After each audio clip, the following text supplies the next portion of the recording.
Johnny Paycheck, the last outlaw. Johnny Paycheck was born Donald Eugene Lytle on May 31st, 1938, in Greenfield, Ohio. By age 9, Lytle was already playing in talent contests.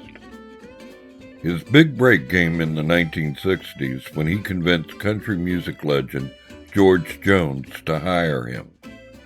Paycheck provided harmony vocals as well as bass and steel guitar for Jones.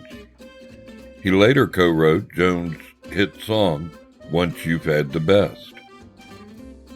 Paycheck was a tenor harmony singer with numerous hard country performers in the late 1950s and early 1960s, including Ray Price. Paycheck, along with Willie Nelson, worked in Price's band, the Cherokee Cowboys.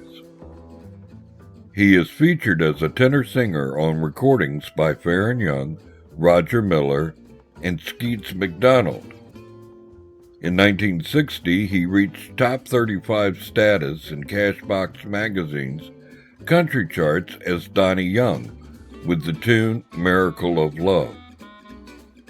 From the early to mid-1960s, he also enjoyed some success as a songwriter for others, with his biggest songwriting hit being Apartment Number 9, which served as Tammy Wynette's first chart hit in December 1966. In 1964, he changed his name legally to Johnny Paycheck, taking the name from Johnny Paycheck, a top-ranked boxer from Chicago, and not directly as a humorous alternative to Johnny Cash, as is commonly believed.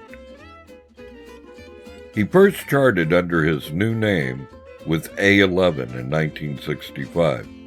His best-selling single from this period was She's All I Got, which reached number 2 on the U.S. Country Singles Chart in 1971 and made it into the Billboard Hot 100.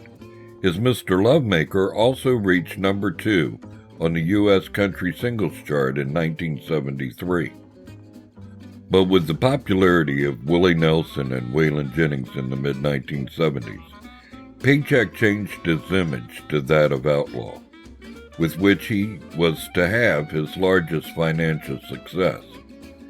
It was his producer, Billy Sherrill, who helped revive his career by significantly changing his sound and image.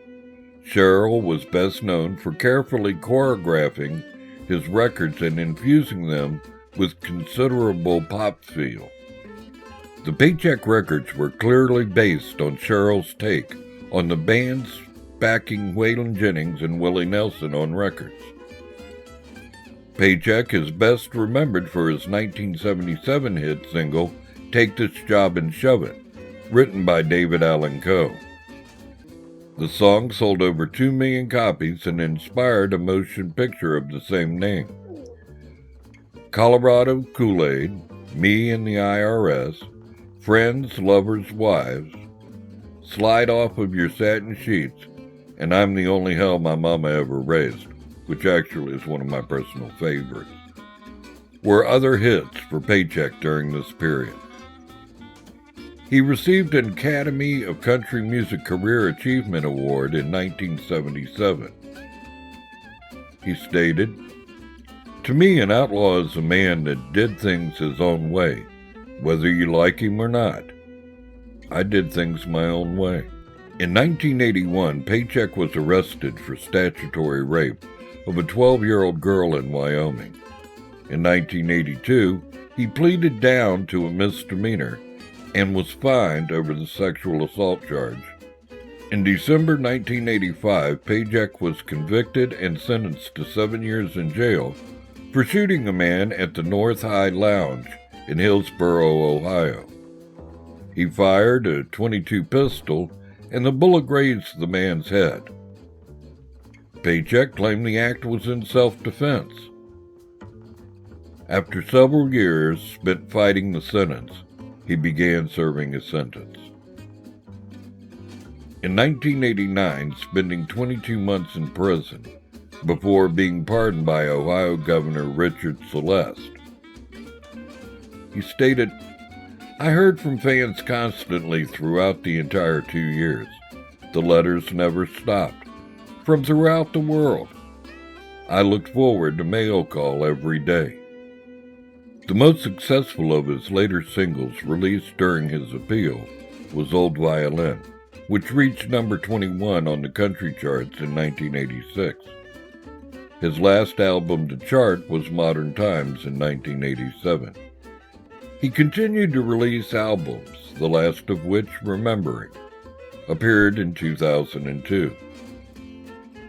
In 1990, he was forced to file for bankruptcy after tax problems with the IRS. Although Paycheck was addicted to drugs and alcohol during his career, he later was said to have put his life in order after his prison stay. He continued to perform and tour until the late 1990s. Shortly before his retirement in 1997, he became a member of the Grand Ole Opry. In a rare exception to protocol, Opry General Manager Bob Whitaker personally invited Paycheck to join instead of having another member do the invitation. After 2000, his health would only allow for short appearances. Coming down with emphysema and asthma after a lengthy illness, Paycheck died at Nashville's Vanderbilt University Medical Center in 2003 at age 64.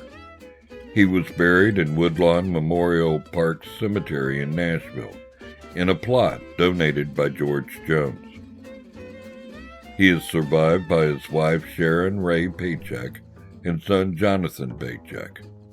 Rest in peace, Johnny Paycheck. Thanks for watching. Please like and subscribe. Sure would help us out a lot with YouTube.